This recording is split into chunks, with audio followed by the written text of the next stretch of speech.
नमस्कार, ग्वालियर डायरी में आपका स्वागत है। मैं हूं आपके साथ मालविका चौहान। आइए नजर डालते हैं आज की खबर पर। ग्वालियर देश के गृह मंत्री अमित शाह द्वारा सदन में संविधान पर चर्चा के दौरान संविधान निर्माता डॉक्टर भीमराव अंबेडकर को लेकर की गई आपत्तिजनक टिप्पणी को लेकर दूसरे दिन भी देश उबलता रहा।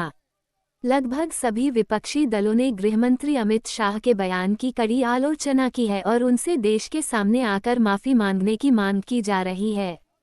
इसी क्रम में ग्वालियर में गुरुवार शाम को फूलबाग चौराहे पर आम आदमी पार्टी के कार्यकर्ताओं ने गृहमंत्री अमित शाह का न सिर्फ पुतला जलाया बल्कि आम आदमी पार्टी के कार्यकर्ताओं प्रधानमंत्री नरेंद्र मोदी और गृहमंत्री अमित शाह के खिलाफ मुर्दाबाद के नारे भी लगाए। आम आदमी पार्टी के कार्यकर्ताओं का कहना है कि संविधान निर्माता बाबा साहब अम्बेडकर देश के महान लोगों में से एक है। इनके खिलाफ की गई आपत्तिजनक टिप्पणी को कतई स्वीकार नहीं किया जा सकता। देश का गृहमंत्री जब इस तरह की टिप्पणी करता है तो ये बेहद शर्मनाक है। गृहमंत्री को अपने पद पर बने रहने का कोई अधिकार नहीं है।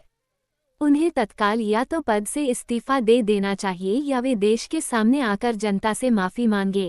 ये ऊपर कर लो बाबा साहब फोटो। आज किस तरीके से प्रदर्शन किया जा रहा है, क्या मांग? आज जैसा कि आप सबको पता है कि देश की अंदर लोकतंत्र का जो सबसे बड़ा मंदिर होता है भारत की संसद, उस देश की संसद में इस देश में बहुमत से चुनी हुई एक सरकार के नंबर 2 के नेता, देश के गृह मंत्री, भारतीय जनता पार्टी के कद्दावर नेता अमित शाह के द्वारा जिस तरीके से हम सबके प्रेरणा के स्रोत, हम सबके एक तरीके से आराध्य कहें बाबा साहब भीमराव अंबेडकर जी के सम्मान में जो अपमानजनक टिप्पणियां देश की संसद में की गई हैं, उसके खिलाफ पूरे देश में करोड़ों भारतीयों के दिल में एक दर्द है, एक पीड़ा है। उस पीड़ा के खिलाफ पूरे देश में गुस्सा फैला हुआ है और पूरे देश में आम आदमी पार्टी जगह जगह बाबा साहब की मूर्ति के नीचे प्रदर्शन कर रही है और अमित शाह से माफ़ी की मांग कर रही है, जिसमें कल आप सब ने देखा कि हमारे राष्ट्रीय संयोजक अरविंद केजरीवाल जी ने दिल्ली के अंदर भारतीय बीजेपी का राष्ट्रीय मुख्यालय को घेराव कर बड़ा प्रदर्शन किया है। आज हम सब लोग बाबा साहब के चरणों में इकट्ठे हुए हैं और बाबा साहब के चरणों में बैठ के हम ये कहना चाहते हैं कि इस देश में मध्य प्रदेश में भारतीय जनता पार्टी की सरकार है। करोड़ों लोग बाबा साहब को मानते हैं। यहाँ कई भारतीय जनता पार्टी के जनप्रतिनिधि हैं जिनने जो बाबा साहब के मानने वाले लोगों ने उनको वोट दिया है। मैं उन सब से कहना चाहता हूँ कि देखो, आपके वोट से चुनी हुई सरकार किस तरह का घृणित काम कर रही है।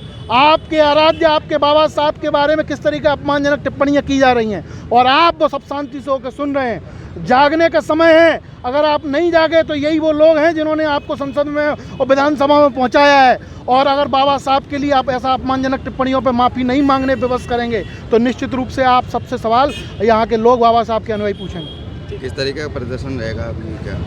आज का प्रदर्शन हमारा बाबा साहब के जो अपमानजनक जो टिप्पणी की गई है उसमें माफ़ी मांगने के लिए किया गया है। आज हम गृह मंत्री जी का पुतला भी यहाँ फूकेंगे और पूरे देश में हम ये मांग करते हैं कि जल्द से जल्द माफ़ी मांगी जाए।